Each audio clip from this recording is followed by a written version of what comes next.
Olá, tudo bem com vocês? O Japão medieval.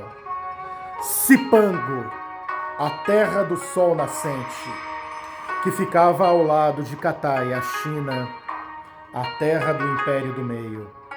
Estou me referindo a grande Cipango, a terra dos bolos de arroz, a terra do shintoísmo, a terra de uma cultura incrível, focada nos shoguns, que eram os grandes senhores feudais e comandantes do exército japonês. Estou me referindo a um povo de uma cultura milenar que se desenvolveu a partir da China, através da grande cultura dos Ainos, que migraram para as ilhas japonesas já em tempos imemoriais.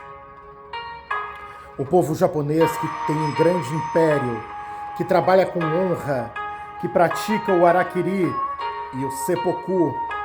Harakiri e seppuku, que são formas rituais de suicídio para honrar tanto o seu senhor quanto as forças religiosas que eles creem. Eles que sempre tiveram a prática e o respeito aos samurais. Que povo é esse? O Japão é um dos maiores e mais importantes países do mundo em nível de economia. Destruído na Segunda Guerra Mundial, ele pertencia ao grupo dos países do eixo, o eixo Roma, Berlim, Tóquio.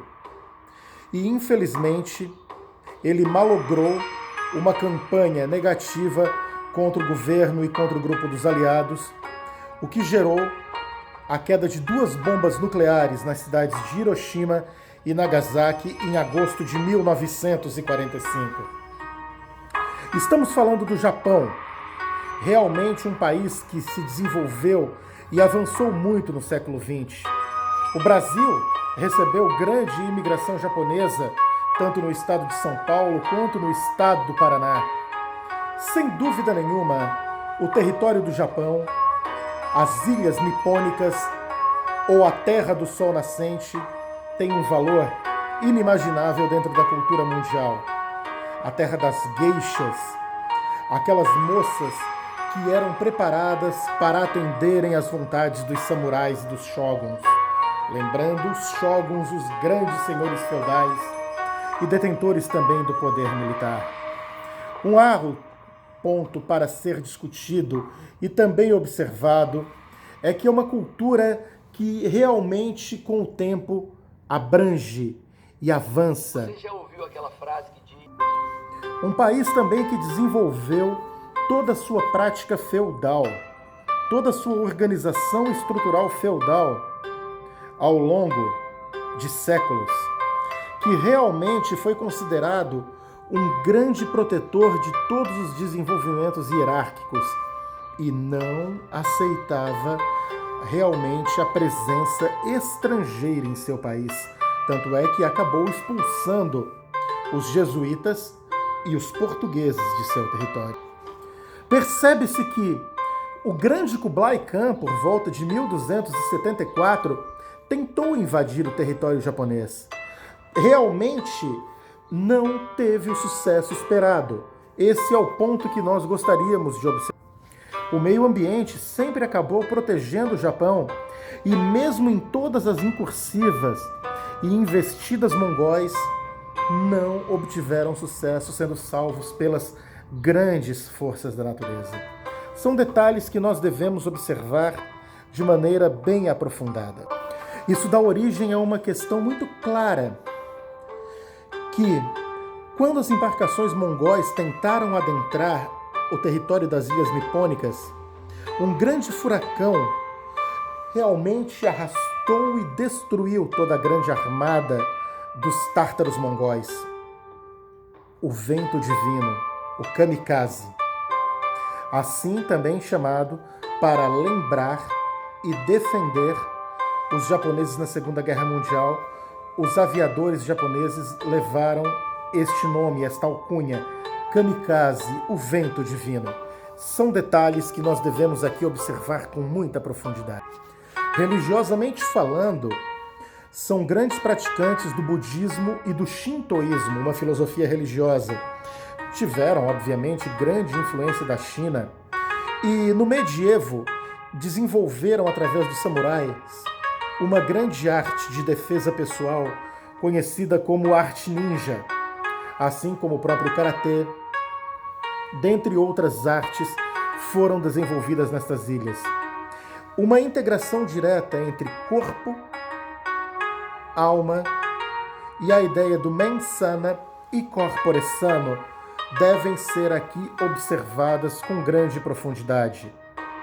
Os nossos amigos e irmãos nipônicos sempre têm um respeito grandioso à sua katana, que é a sua espada ritual samurai, de corte preciso, cirúrgico. Eles também dão uma evidência grandiosa à ideia de que a vida só é válida se for com honra. E neste momento, gostaria de lembrar de uma das questões mais sérias, o suicídio ritual, como já falei anteriormente. Tanto o harakiri quanto o seppuku, e muitos dos quais são feitos em honra ao imperador. Estas são observações que devem ser aqui levadas em consideração. Ora, falando da importância de palavras sagradas, imaginem Banzai, que significa 10.000 anos, e aborda primordialmente a ideia que trata da vida longa que se deve dar ao imperador, mas também é um tratamento específico ao bem-estar das pessoas. Uma cultura inimaginável de um país avançadíssimo e já foi considerado o segundo país em qualidade de vida e, ao mesmo tempo, em riqueza acumulada do planeta. Esses detalhes devem ser aqui abordados com profundidade quando falarmos das grandes ilhas nipônicas, das grandes ilhas japonesas, terra da Toyota, da Yamaha, da Honda, terra da Mazda, e também de grandes locais como Yokohama, dentre outros, que foram polos de Fórmula 1, futebol. Imaginem, o próprio Brasil tem uma ligação fortíssima com o Japão. O ex-jogador de futebol Zico, do Flamengo, fez uma carreira meteórica inimaginável, evidenciando a bola neste país. Ilhas nipônicas, da Idade Média à atualidade. Realmente, a valorização dos shoguns, que são os grandes senhores feudais japoneses, aqueles que respeitam o peixe, o arroz e o vinho de arroz, que é o saquê. Tenham bons estudos, um bom trabalho.